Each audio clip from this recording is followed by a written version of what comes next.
What's going on, everybody? Welcome to the Farzy Show. My name is Mark Farzetta. This is the Farzy Show, presented by Steven Singer of Steven Singer Jewelers. Are you ready for the NFL Draft? Are you ready for the NFL Draft? Were you ready for the Phillies comeback win on the Seattle Mariners last night? Alec Bohm getting the big hit. The difference between 2 nights ago and last night was the Phillies were unable to get the big hit 2 nights ago, and last night they got a bunch of big hits just when they needed them. To hell with that J.P. Crawford grand slam. Phillies take the game last night.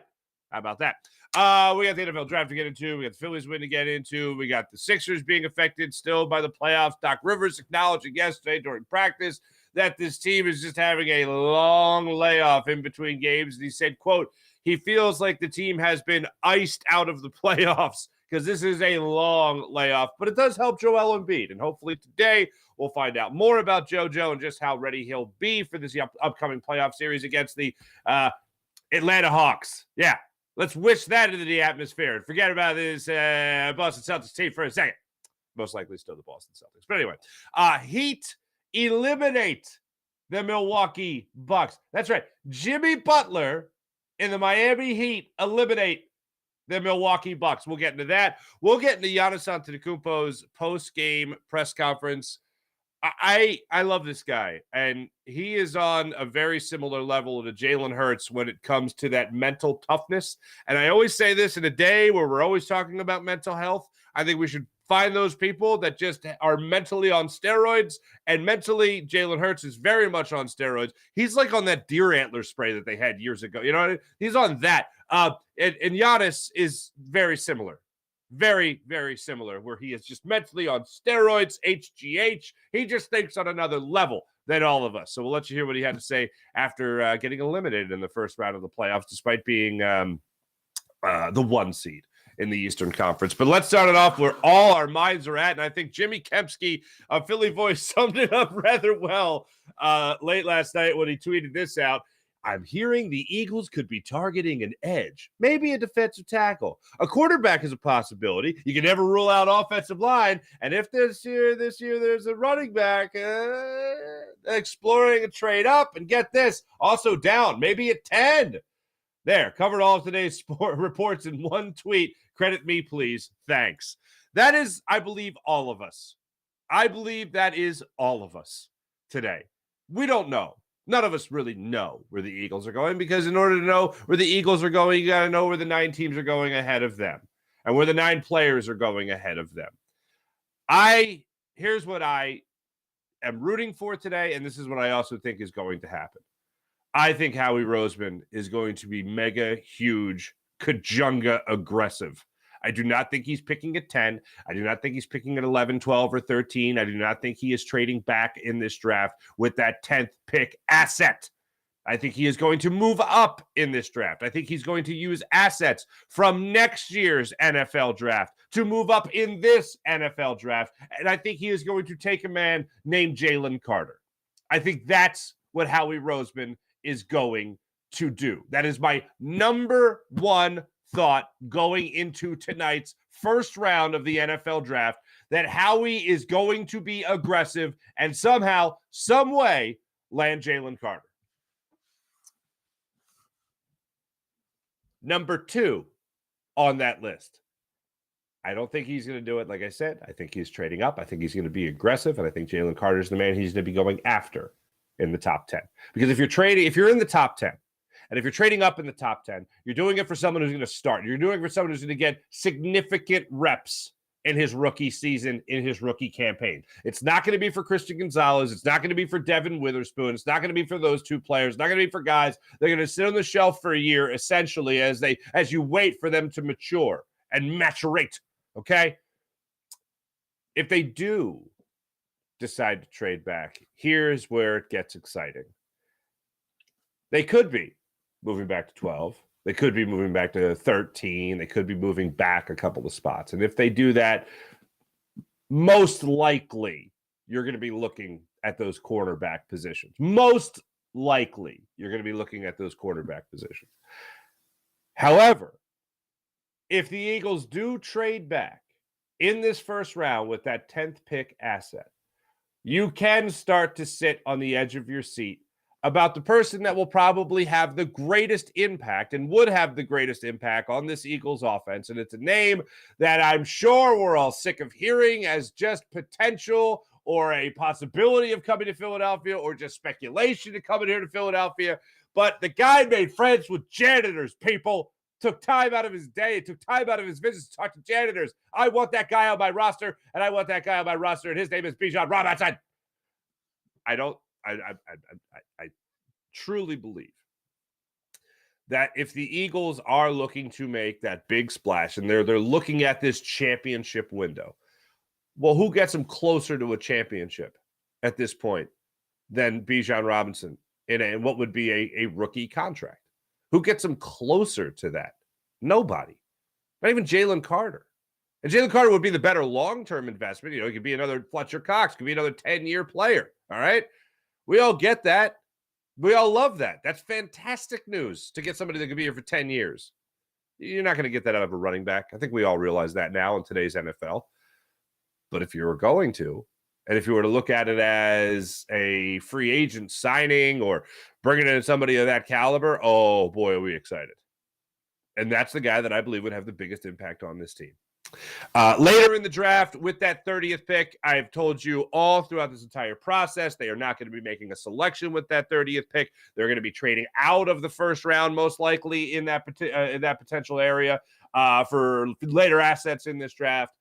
But let's just throw this against the wall. If they are selecting at 30, if they still possess that 30th pick by, let's say, 25, 26 on the draft night tonight, if they're still in possession of that pick and Brian Branch is still on the board, I think they go Brian Branch and they get that safety help. He would be a big impact player. He would have some room to grow with other guys that you brought in here, guys that we mentioned yesterday, and Terrell Edmonds, see what he'd be able to do when he comes in here to Philadelphia and gets his reps here as most likely a starting safety.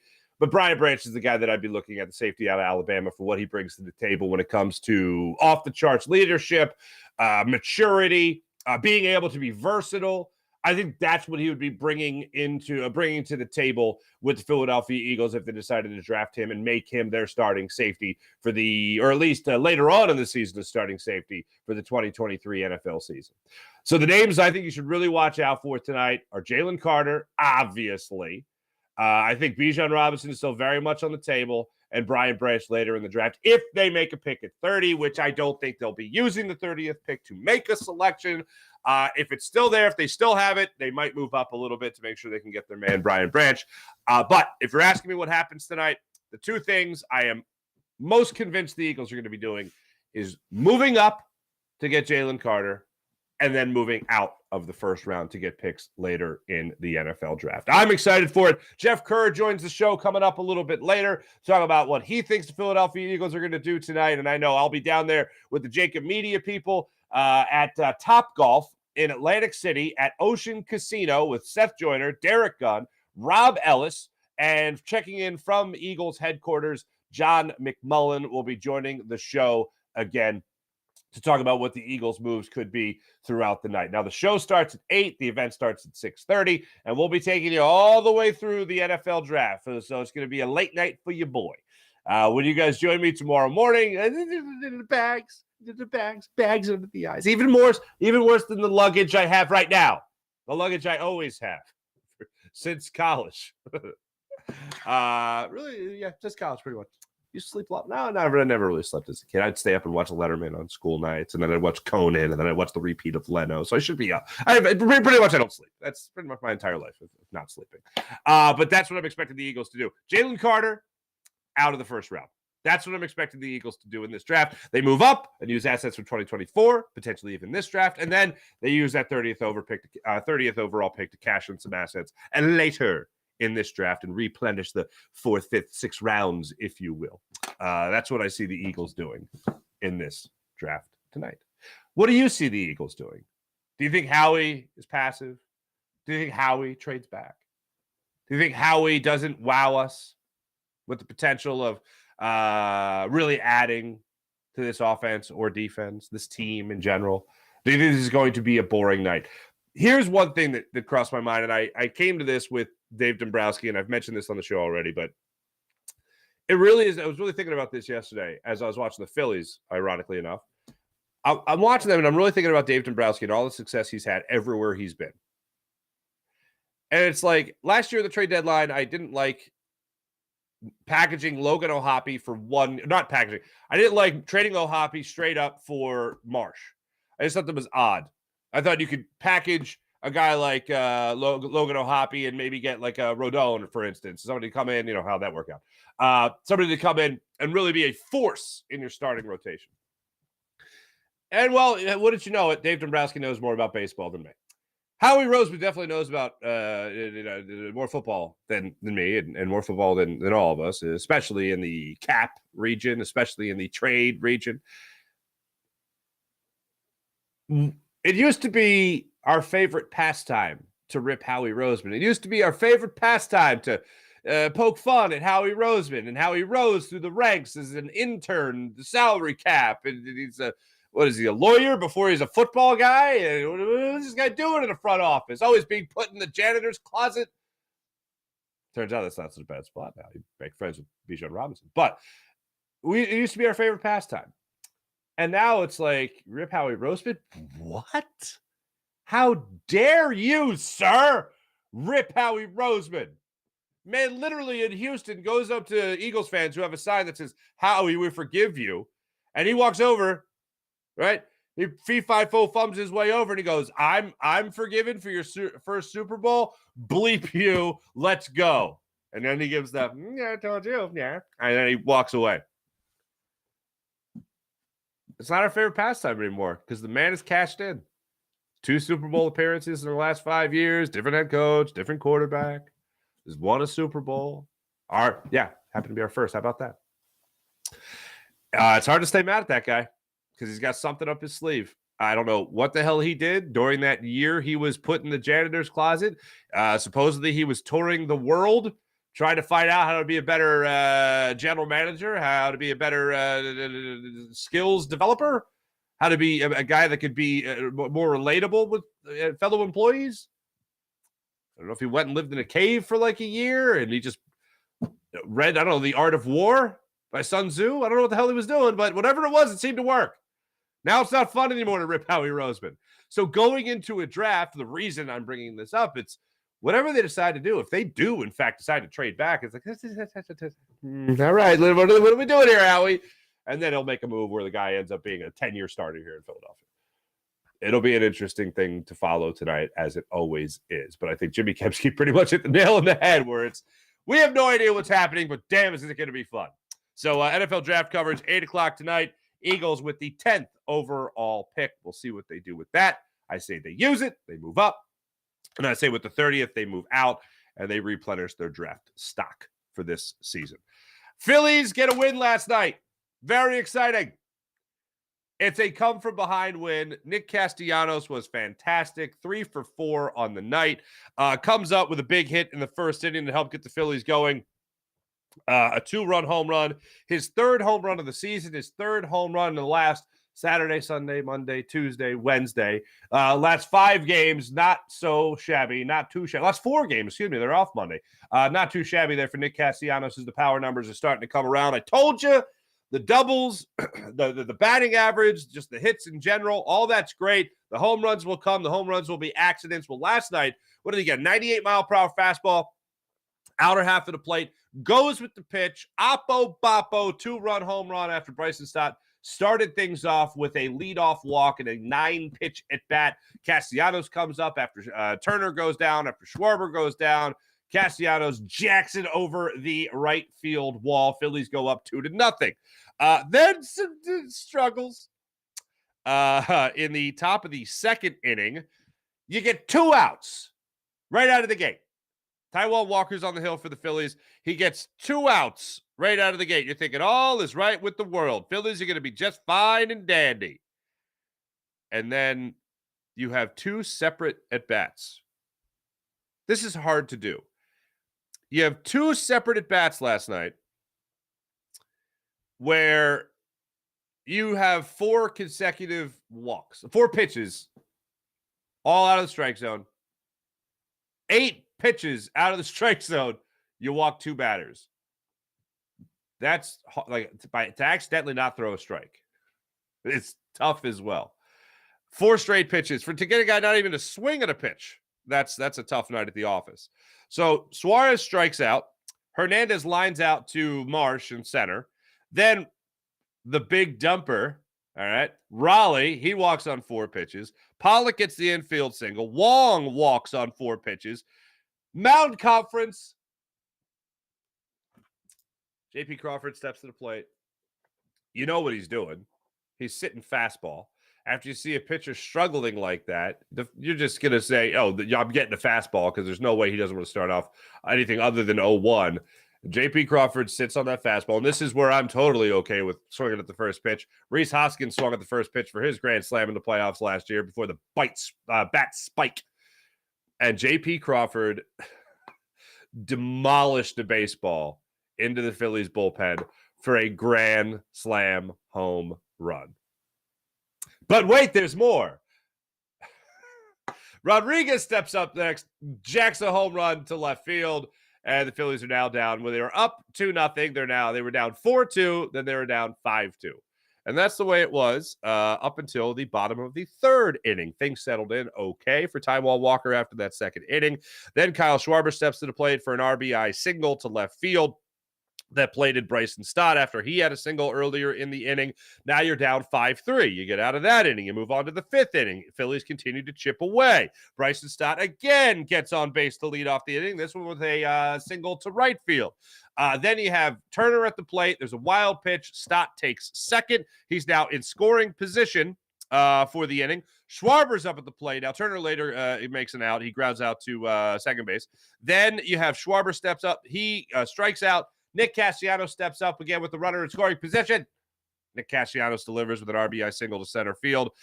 Then with Castellanos on first, Marsh hits a line drive comebacker right at Gilbert's face. Pitcher for the Mariners, and he gloves it, and they're out of the inning. Marsh just left dumbfounded as it hit the ball on the screws. The game goes on to the 8th inning. Phillies still now trailing by a run. After the single from Nick Castellanos in the 5th inning, it was a 5-4 ball game.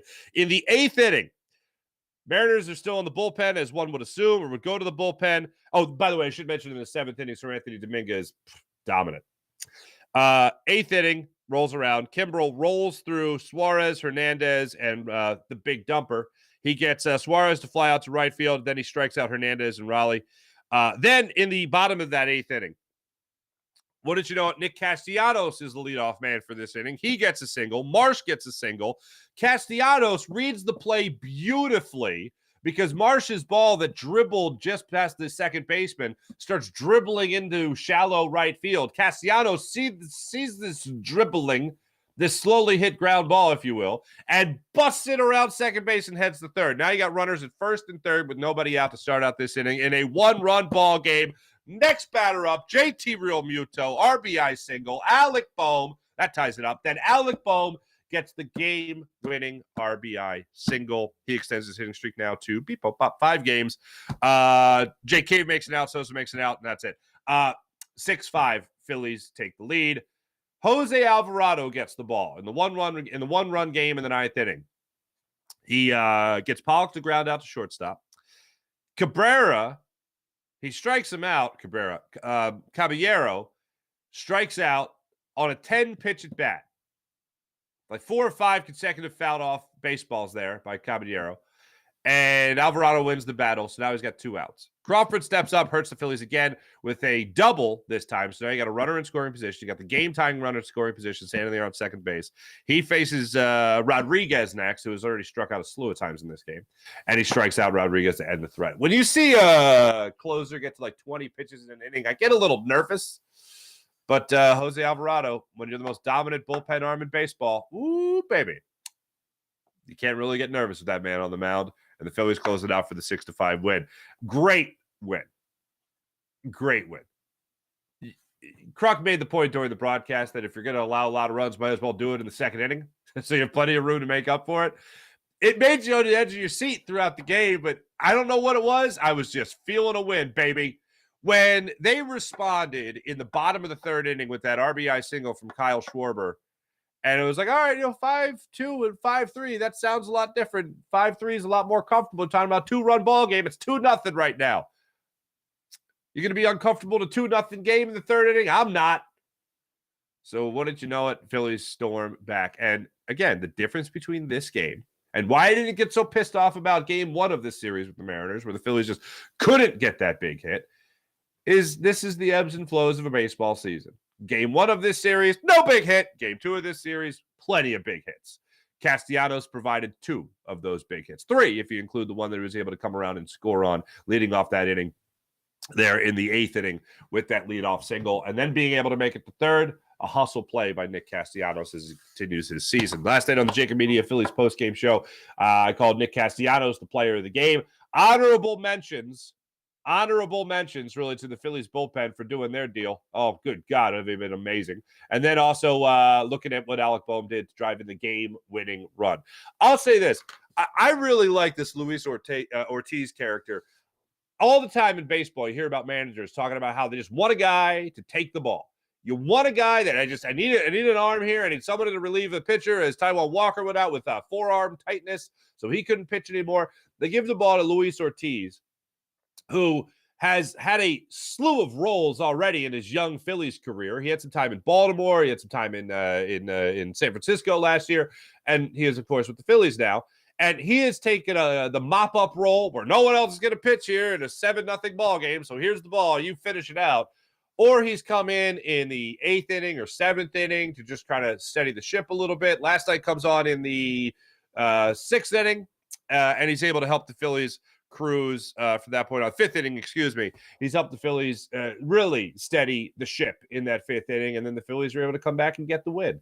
That's the guy that will take the ball whenever he's called upon. That's the guy a manager loves. Versatile bullpen arm. Need me to come into the later innings and mop up? All right, I got you. Want to see what I can do in those roles? See how I can get outs? I'll get outs. It's all the same thing. I know the pressure is different, but in terms of what my job is, I'm just trying to get outs. And that's what he's been doing for the Phillies so far in his young Phillies career. Love to see that. The guy can't be shaken, ladies and gentlemen. Absolutely love it. And then just really enough can't be said about what Nick Castellanos has done this season. So far, Alec Bohm was cooling off for a time. He started to bounce back. The average dipped below 300, but to see him get the big hit last night was great. Also, to see him get the hit last night, or 2 nights ago, rather, and almost come up with the big hit is a good sign as well. It shows that the guy can be clutch. And when it comes to hitting with runners in scoring position, nobody has done it more for the Phillies this season than what Alec Bohm has done. Bryson Stott, as well as great as he's been playing through the month of April, that's a pleasant surprise. I still expected him to be very good. But to see him be as good as he has been now as the leadoff hitter is fantastic. See him come up with another couple hits last night. Another multi-hit game for him this season has been great. But Castellanos and Bohm have been fantastic. And I'd say the most pleasant surprise of the season has been Brandon Marsh. Before his single in the 8th inning, he put a ball down the left field line that maybe was foul by an inch. And we only saw one replay of it on the broadcast. I thought it was foul from what you could tell from that. If you say, hey, bet $100, what is it, fair or foul? I'd say it's a foul ball. We didn't see the angle down the line to really tell. I assume Major League Baseball did. But when they were reviewing it, they made the ruling pretty quick that it was a foul ball. He then steps up and gets the single for runners at the corners and later winning the ball game, or the go-ahead run, I should say. So that was great. One thing that was interesting, the ball hit by Jake Cave in the 6th inning. It's a 2-out situation. Realmuto had struck out Realmuto had grounded out the 3rd of that inning. Bohm had struck out. Cave steps up and he hits a liner to Suarez. The replay showed that he trapped it. So I don't think necessarily Cave is getting a hit out of this. If the play just happens straight up where Suarez traps it and then throws the first, Cave's out.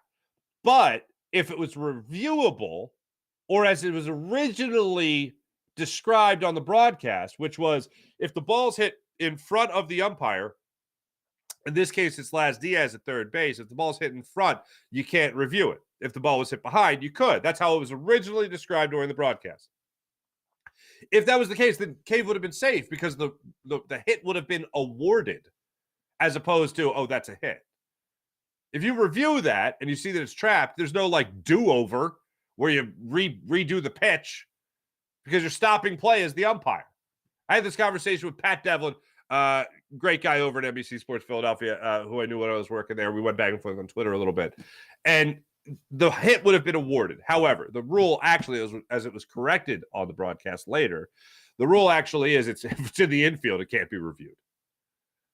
It seems odd to me that you can't review that play, but maybe this is why you can't review that play. So it's like, what would you do in that situation? Well, I mean, in basketball, they review threes. Doesn't really change much. If you're reviewing that play then and there, I mean, it's another pitch for the pitcher, sure. But, I mean, I can understand why you wouldn't just want to award the hit. But if you're the offense in the scenario, the Phillies, you at least want another crack at it, don't you? It's not going to be an out. It's not going to be a hit. Maybe that's why baseball decided, well, you can't review these plays.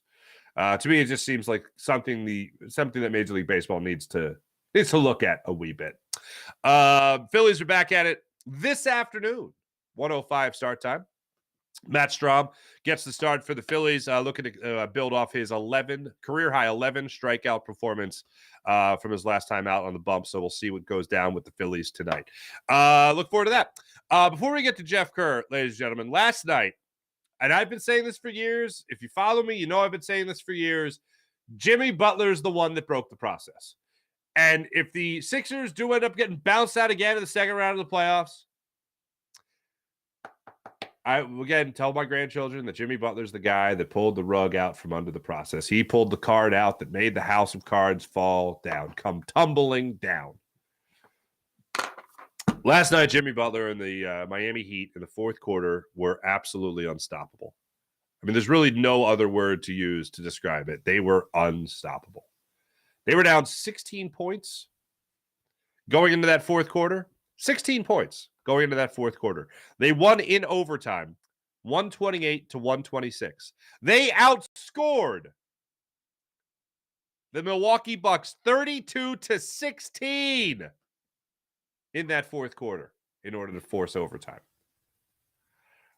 In overtime, hey, kids, learn how to shoot your foul shots. Giannis struggled from the line last night. And yes, physically missing foul shots, 10 for 23 is bad. That's what he was last night, 10 for 23. But what was worse, what was the killer, with about 6 seconds left in the game, I want to say, the Bucks up 1 point. There's a jump ball after a review play was overturned. There's a jump ball at midcourt. The ball lands in Giannis's hands. Now, because the Heat would foul in this situation and send Giannis to the line, Giannis makes an attempt to pass the ball to Chris Middleton, who, it was a bad pass, goes out of bounds, turnover. It goes to the Heat. They end up taking the lead. The game ends up being tied, and they end up going to overtime. But ladies and gentlemen, to the kids at home, learn to shoot your foul shots. Because if Giannis can make his foul shots, he's not committing that turnover. So, as you know, the Milwaukee Bucks going into the series were the number one seed in the NBA. They had a 58-win season. Pretty remarkable season there for the Milwaukee Bucks. Milwaukee Bucks, ladies and gentlemen, as every team does, send their stars to the podium after the game. And Giannis apparently has been asked this question before. The question is, was this season a success? Now, here is where I'm at on this, because this question could be said every single year. The goal every year is to win the championship. That's the way I look at it. Now, I'm not an athlete, so I'm not speaking for athletes, but this is the way I look at it. News break, I'm not an athlete. I peaked in 8th grade. Anyway, when you look at this press conference and hear this answer, the question is, was the season a success? If the goal every year is to win a championship, which it should be, then if you don't win the championship, then no, it's not a success. Now, this is where you start talking about moral victories, and some people will be like, nope, you didn't win, it's not a success. Giannis goes down this path that I think is just fantastic in the way you look at it. Here's Giannis Antetokounmpo. Here's part of his answer last night when he was asked, being a number one seed, being eliminated in five games He took this series 4-1. Here he is when he was asked if this season was a success. You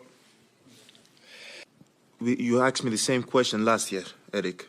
Okay. Do you get the promotion every year on your job? No, right? So every year you work is a failure. Yes or no? No. Every year you work towards something, towards a goal, right? Which is to get a promotion, to be able to take care of your family, to be able, provide the house for them or take care of your parents. You work towards a goal. It's not a failure. It's steps to success. Michael Jordan played 15 years, won 6 championships. The other 9 years was a failure? That's what you're telling me? No, I'm asking you a question. Yes or no? I don't think so. Okay, exactly. So why are you asking me that question? I really do hate when the athlete will bring the reporter back into it and then they'll start a conversation. One of the number one rules in good old journalism school is no dialogue. However, that's a beautiful answer. And if you're an athlete, that's how you have to look at it. Do you really want to think that there's only one team that has a successful season? If you're in that category, if you're part of that job, if you're grinding every single day, if you've been an MVP, if you've been a champion, do you really want to think about it the end all be all? There's no positives. There's no other successes you can take from the season. Yes, you did not have the ultimate success. You did not have what bottom line defines a successful season. But it's the same thing that you talk about with Joel Embiid whenever he's asked about the process. Is the process over? Is the process... No. The process is continuous. It's always the process. Every single game, every single season, every single practice is a process. The process of getting better to eventually become a champion. Personally, to eventually become an MVP, which I believe he'll be named. But when it comes to everything else, you got to look at the other successes you had along the way. This series, not a success. The playoff run, not a success. But overall, the season, number 1 seed sounds pretty nice. I don't think the Bucks are going anywhere with the core that they have intact in Milwaukee. So, yeah, I don't think they're going anywhere. You want to talk about a successful year? Not the ultimate success, but certainly successes along the way. Oh, moral victories, people will cry out. Yeah, okay, but you got to think about it from his perspective. You and I could say that because guess what we get to do? Just watch him on TV.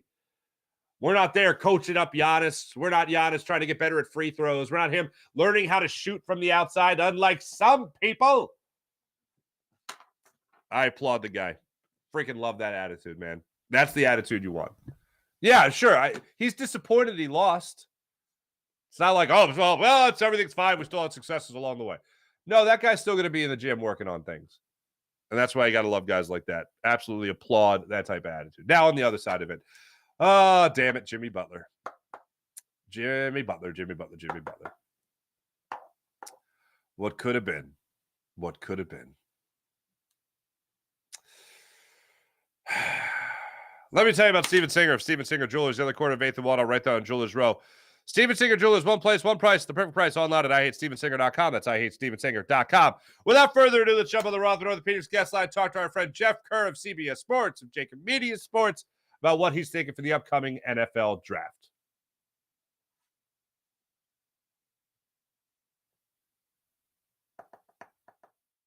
Now the Roth and Orthopedics guest line from CBSSports.com, from Jacob Media Sports, our good friend, Mr. Jeff Kerr. Jeff, how are you, bud? You know what, Mark? I'm ready for the NFL draft. I'm tired of the smoke screens. I'm tired of the rumors. I've been hearing stuff left and right. It's my brain is bojangled right now. You like how I got my famous chicken and biscuits in there? So very nice. I got to eat some Bojangles later today before this draft starts. Treat yourself. You work hard. Why not, brother? Why not? I only got one 15 minutes away, so why not? Yeah, exactly. Then you know what? As my friend Jamie Lynch likes to tell me, it's rude not to get Mr. Bojangles. It's rude not to if they're only 15 minutes away. Come on now. Like you said, we got the draft coming up here. We're all hyped. We're all excited. All the angst will be over. The questions will be answered and all that. So let me jump into it immediately with you, Jeff Kerr, at number 10. And this is the way I've been phrasing it.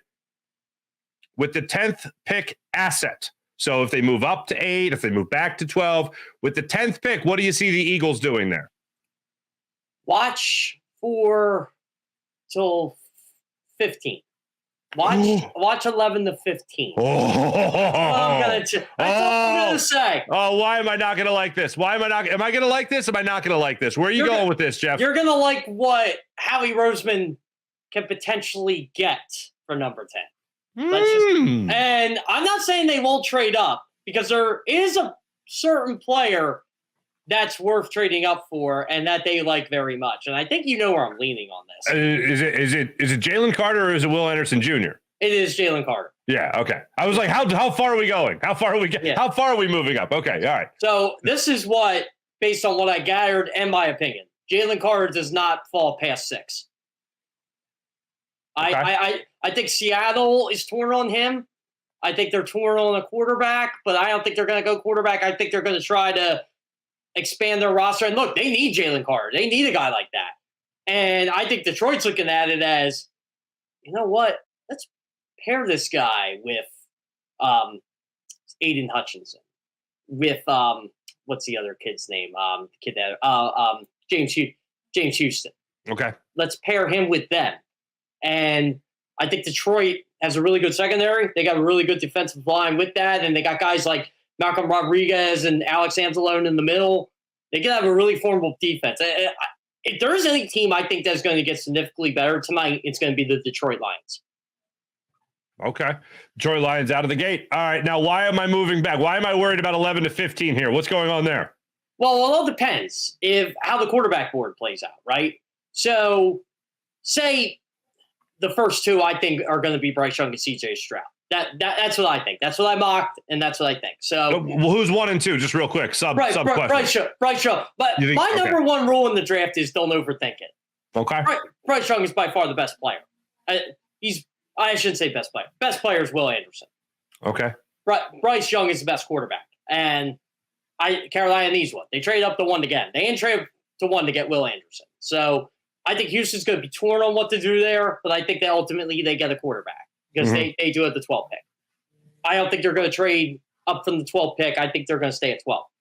Just watch for 11, 13.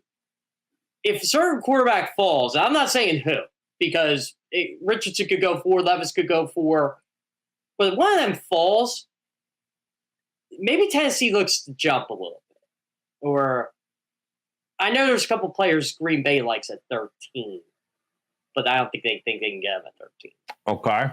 So I think you would like the return on the number 10 pick investment. I think the Eagles are going to try to stockpile more picks in this draft. Okay, so my philosophy was, and tell me if you're leaning towards this at all, I feel like the 2024 draft is going to be greatly affected by the 2023 draft. Like, I think that they're going to use picks from next year to maybe move up or maybe establish themselves a little bit better in this year's draft. What do you think about that? Yeah, if they move up, yes, I definitely think what they're going to do is they are going to use those picks for that. Look, that second round pick they got in 2024 is an asset right now. That's how I look at that 10th pick. Yeah, I know our friend Honest NFL says there's no such thing as a luxury pick. I know he's worked in the Eagles front. I disagree with it.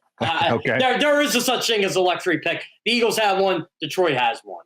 The Houston Texans have one. 12 is their luxury pick. So Detroit it's 6. The Eagles it's 10. So I think yes, if the Eagles move up, I think you'll see that 2024 second round pick be floated around as draft cap. I don't see them trading 10 and 30, even though 30 would be the one to get the deal done. But I'll tell you what, Mark, their big board, at least in my eyes, it's Jalen Carter 1.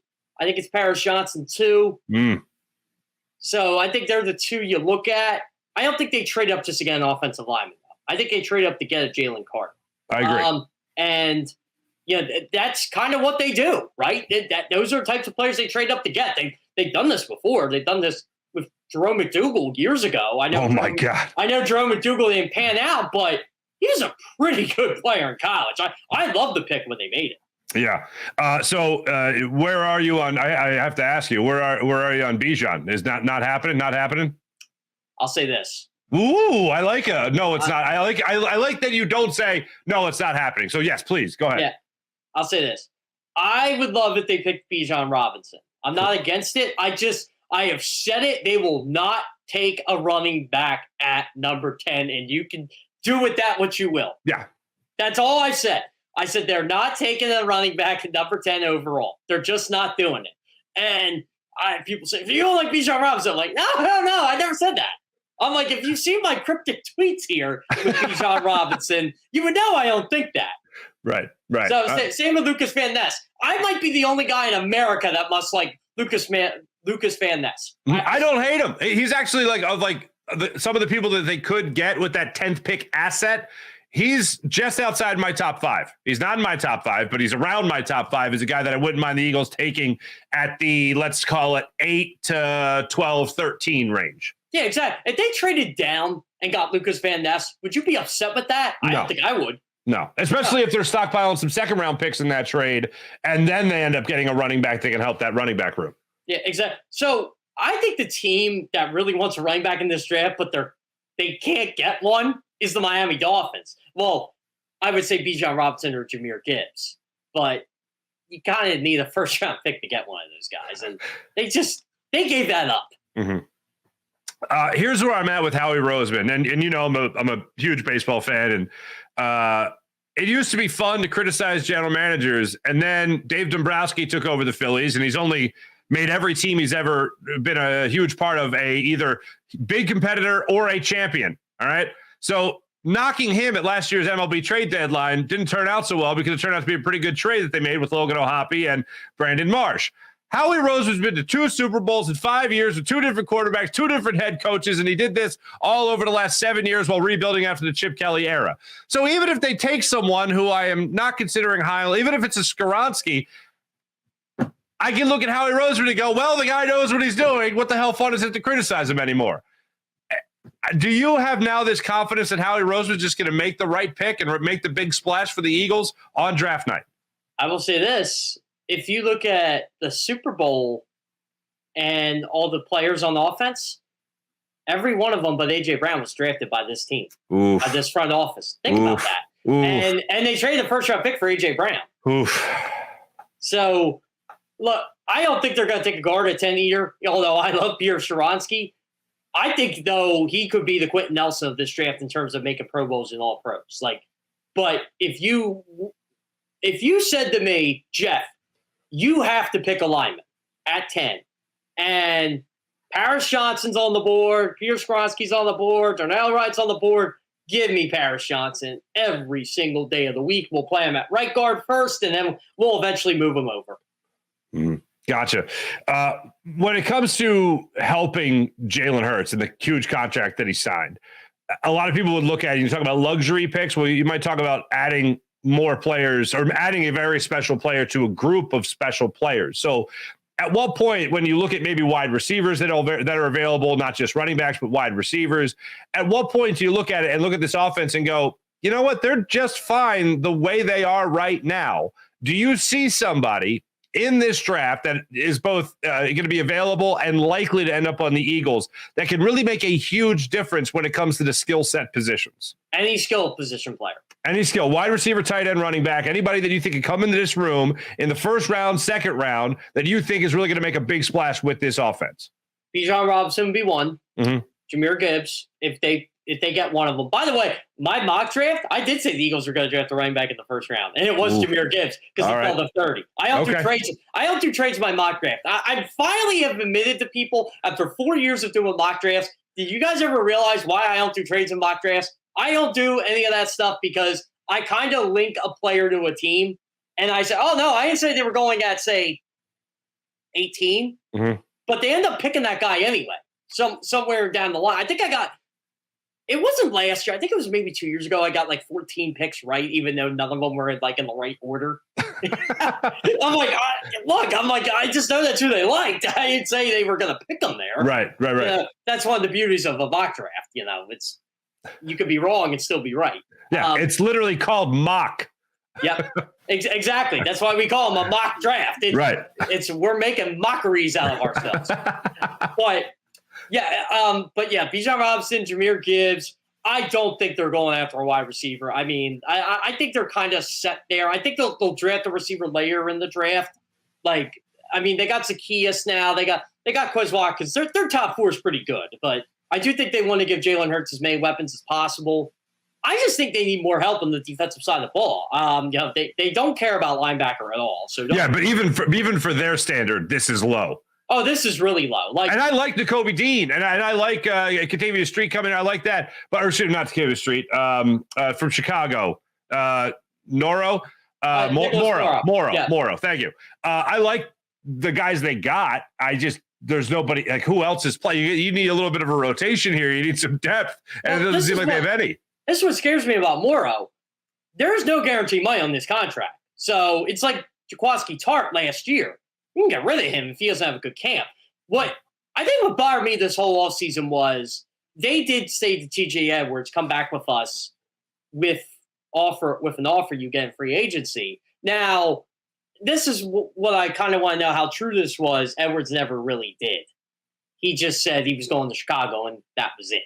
So I'm curious to see if they would have matched that or not. But then I thought they'd bring back Kaiser White, and they didn't even look at it. So I guess it's going to be N'Kobe Dean and Nicholas Morrow, but I would seem to think they're going to upgrade at linebacker at some point in this draft. You would think either the draft or they're gonna use a pick maybe to get somebody that can help them now. Don't know.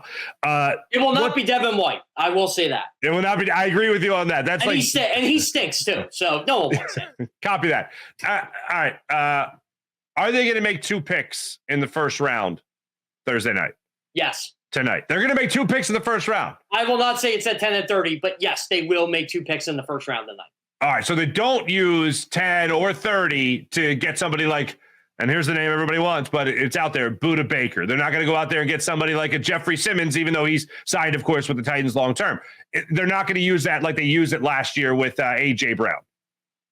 Well, last year was a little different, obviously, because they had 3 first-round picks and then they changed it to 2. And last year was, at this time, was a lot different because that was when I was hearing in this year that, Jalen Hurts and A.J. Brown were throwing together at A.J. Brown's daughter's birthday party. And by the way, this may be a thing come next fall. And I'm like, well, Jalen Hurts ain't going anywhere. And A.J. Brown wants a contract. So, yeah, let's put 2 and 2 together here. And then it was by the same person. Oh, don't say I told you so. Okay. And then, when they actually did it, I think I was the one person who wasn't surprised it happened. Understood. Last thing for you here, Jeff. When it comes to drafting, building an all-time great TGIF lineup, all right? For those that don't know, TGIF is phenomenal television programming on ABC. Thank God it's Friday. Thank goodness it's Friday. From any character in TGIF history, if you had to have a number 1 overall pick to build the most ultimate lineup in the history of Friday television, who are you taking number 1 overall from TGIF? Number 1 overall. I asked the hard questions, Jeff. Yeah, this is tough. Because there are a lot of good ones. There's a lot of great. I mean, Carl Weathers is right there. Carl Winslow. Weathers. Carl Winslow's right there for the Urkel's right there for the Balky Bartakamus, Larry Appleton in the early days. I mean, come on here. Step by step, day by day. Where are you going? What about Earl Sinclair? Can we go him? Earl Sinclair. Look at you with that pull. Look at you on the tip of your tongue. You crazy bastard. I think if I would go one, though, if you put Jeff, you have to pick right now. Without thinking, it probably would have been Carl Winslow. That probably would have been the first one. Carl Winslow's solid. Can't go wrong with Steve Urkel. Can't go wrong with Cody Mitchell, Eddie Winslow, Corey Matthews. Well, Sean Hunter would be a good one too, I think. Sean Hunter's pretty solid. The thing that you go with Urkel, see, with Urkel also comes Stefan, and if you're looking at Bruce Lee and a bunch of other characters. Bruce Lee, absolutely. And the thing is with Urkel, you go, what do we look for in the draft? What do we like? Well, versatility. You know what I'm saying? And what's more versatile than Urkel versus Stefan? And he can build a robot of himself if he can't play on a day. Come on. I will say this too. I think if you ask me to pick a person who's going to win me a championship in year 1, you got to give me Estelle Winslow. Ooh. She's got the most quotable line on there, but I don't know if I can say it on air what she says to Carl. Carl, I knew you were always stubborn as a mule, but that doesn't mean you have to be a. She cut right to the core, man. She cut right to the core. She did. She didn't mess around. Yeah, longevity. probably not her thing, but like you said, year one championship, you got it. I thought you were going to go with my guy. I thought you were going to go Balky. Because Balky, you talk about a heavy hitter out of the gate, just scoring all day long. That's what Balky Bartakamus was. I mean, you just look at him and you laugh. It's just how it works, man. You could build a whole lineup around that guy. Because of Balky Bartakamus and Harriet Winslow, the Chicago Chronicle's still up and running. Yeah, like that's perfect Stranger's Pool. That is amazing. That is wow. I sit here and I'm blown away, Jeff. I'm sitting here and I'm blown away.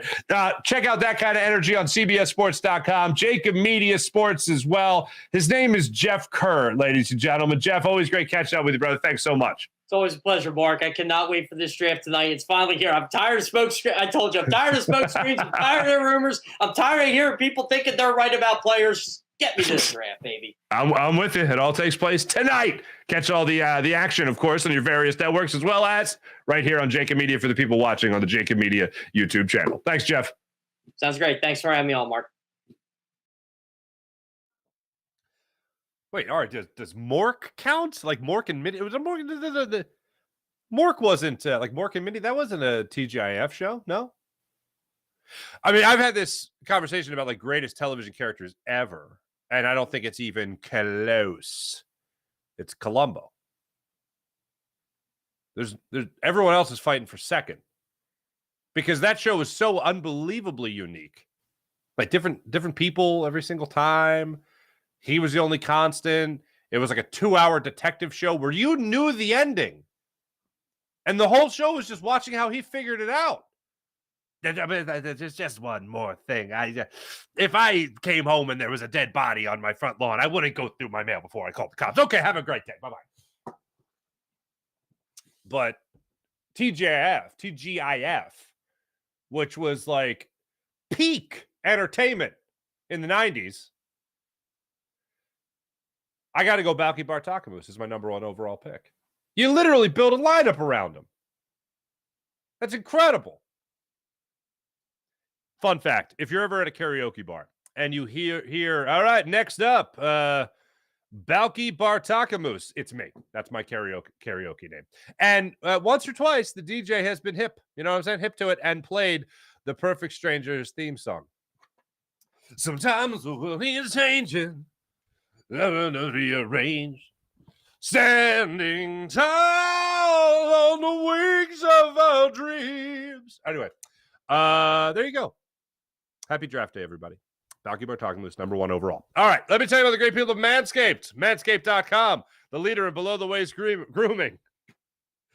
Manscaped, manscaped.com, 20% off and free shipping when you use promo code Farzy. Go to manscaped.com. Enjoy their Platinum Packet 4.0. It's their best hygiene bundle yet. It includes their Lawnmower 4.0 trimmer, as well as their Weed Whacker ear and nose hair trimmer. And they do come with skin-safe technology that helps you reduce the risk of nicks, so you can manscape with confidence and comfort. Go to manscaped.com. Use promo code Farzy. For all things Manscaped, 20% off and free shipping. How about Freestone Farm CBD? FreestoneFarmCBD.com. You like CBD? You use CBD? Maybe you want to switch up your CBD. Try Freestone Farm CBD at FreestoneFarmCBD.com. Ladies and gentlemen, you'll love the tropical tasting Bay Oxycloxin at a chart-topping 24.1% and Super CBD, which is half Hindu, Kush, and 21%. Genetics to these guys are off the charts. So try Freestone Farm CBD at FreestoneFarmCBD.com. How about PHL Sports Station, Philadelphia Sports Station, enhancing your Philadelphia sports fan experience across all social media and blogs. That's PHLSportsStation.com. Let's get to the chat check. I started on Jacob yesterday. I'll start with Farzy show today. Let's see what you guys are up to. April! Morning, April. Ari! No sleep for you. You do the post-game show with me last night. Doing the morning show with me now. How about that? Ari, welcome in. Fly Eagles flu. Ari, did you jinx us? I see you wrote connection, the correction there. Fly Eagles fly, but Fly Eagles flu. The whole team's got the flu now. Ari, forgive me. It's the morning. Yeah. Good morning, April. Morning again. Sean Kilrain, good morning. Ari says, I've decided to be excited no matter what the pick is, which also scares the daylights out of me. I concur. Sean Kilrain, and with the 10th pick, the janitor selects Bijan Robinson. Let's go. Sean, that's fantastic. Sean Conrad, Jimmy Buckets say, buck you, Milwaukee. Womp, womp. On to the second round. Very true. April with a very simple B. John. B. John. Am I the only one who thinks someone else will pick Bijan before 10? Wow. Not all teams are against picking a running back early. Ari from the top rope. T-Bro. I'm with Ari. All right. Michael Branconi. Howie moving up? Yep, I think Howie is moving up. It's T-Bro. If we don't move from 10, I like Nolan Smith there. There's a lot of guys. Like, this feels weird to say, but I feel like this is a very safe draft. Like, it's very rare that I'll look at a top 10 and go like, I don't know how the hell that guy's not. I don't know how the hell that guy's a top 10. How's that guy a top 10? That guy I wouldn't even put in the top 20. You know what I mean? But like in this run, in this draft, it just feels like you're getting at least, at worst, serviceable players. True, in every draft, he wasn't worth a 10. Like 5 years later, that guy wasn't worth a 5. That guy wasn't worth a 3. That guy wasn't worth a 10. But I just feel like in this range, especially where the Eagles are at, I don't look at one guy and go, he ruined the franchise. There's guys I'm not excited about. Like, you take Christian Gonzalez, if you take Devin Witherspoon, really any of the cornerbacks. It's not exciting. That's not exciting. Then you got to really implement you got to wait 3 years before you can tell whether or not the draft was good or not. And I hate that. I don't have patience. I need production. But right now, what Jalen Hurts is saying, win now and win forever. Pretty much. Win for the next 10 years. So, go ahead and do that. We get the best guy that can help you now as opposed to later. I'm a big fan of now, not as much a big fan of later. Ari, hello again. T-Bro, I'll be happy with whatever happens as long as it isn't. We know better than any one pick and a player to look up to who they are. Okay. Hey. Oh, you have to. I see what you're saying. You hope it's not in with the 10th pick. The Philadelphia Eagles select Joe Smith. Who the hell is Joe Smith? I had a 3rd round grade on him.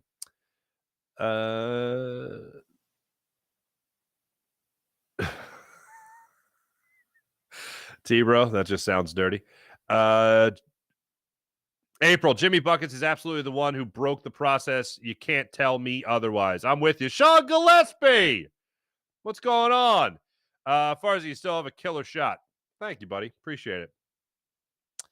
Sean Gillespie goes on to say, I've been saying the same thing that what Giannis said about the Eagles to all the Eagles haters for decades. That's a good point, Sean. Mia Sanchez, good morning, Mark. Last night proved small ball is efficient. Also, the Mets and Marlins lost. So that's fun. Giannis had a great point there, but it doesn't change my perspective on the Sixers. You're exactly right. You know why Giannis can say that? Because he's a champion and he's an MVP. He can say that. Like if Joel Embiid said, "Oh no, this year was like," if they get bounced out by the Celtics, for instance, or even bounced out of the second round, you can't tell me this year was a success. Hey, individually, it was a success for you because you won an MVP, but we don't throw a parade for MVPs. It's just something we look back on and go, "Man, he was the MVP that year. They should have done it." Anyway, Mark, what's going on? Mark says he's hyped. Ari, does more count? No, too old. This is a challenge. Greatest all time. I'm gonna have to see if I could beat that. Mork and Mindy was a classic. Sean Gillespie, I agree. Feeney, very nice. Sean Gillespie, it's a very unique sports show. Very unique sports talk show singing Perfect Strangers. How could you not? Let's get over to the great people at Jacob Media. Where is Jacob Media? There you guys are. Peanut Butter and Waivers. Great name. Hey, what's going on? Sean Gillespie over on here. Sean, you two-time and hussy on both media channels. The real RMP. Eagles need to get splash players in this draft next year. They're going to have a ton of comp picks so they can worry about rebuilding and next season. That's a great point, real RMP. Why am I worried about not getting splash players now when I got 11 picks coming up at least next year? Mike is right. Is your name? Well, okay, Mike is right. I like Gibbs over Bijan. He's more of a fit. He's good. speedier, maybe quicker, more of what they like to do normally. Bijan has a tendency to be a little bit more of that power back. That doesn't mean I don't like Gibbs. I still like Gibbs.